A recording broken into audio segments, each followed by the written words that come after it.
এই যে বাইরা উচ্চ বিদ্যালয় কেন্দ্র আমার এজেন্টদেরকে দু একজনকে বের করে দিচ্ছে, হ্যাঁ। আর সেকেন্ড হলো এখানে ভোটারদের প্রভাবিত করছে, ভোটারদের ভয়ভীতি দেখাইছে। এখানকার এক লোক আছে হায়দার সাহেব মাস্তান, আর একজন আছে আনারস প্রতীকের ছেলে ফয়েজ খান। তারা মিলে চেষ্টা করছে, তারপরে আমি আসার পরে একটু মোটামুটি ইজি আছে। তা আমরা চাই দিন শেষে ভোটটা যাতে সুষ্ঠু হয়, সবাই ভালো থাকে, এই আর কি।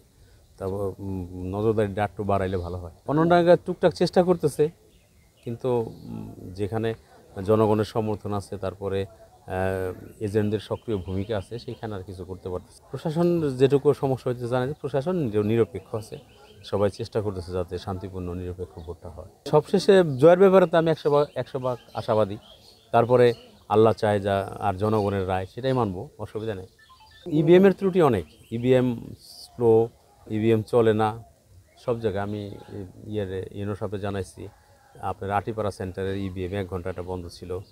তারপরে শায়েস্তার ইভিএম, আবার যারা ভোট নেয় তারাও বুঝে না অনেক সময়। এই সব মিলেই আসলে আমাদের দেশ এই অবস্থায়, এই জায়গায় ইভিএমটা মনে হয় এই আরও ট্রেনিং দেওয়া দরকার, আরও মানুষকে বোঝানো উচিত, যেটা আমি ভোটে দ্বারাই বুঝছি।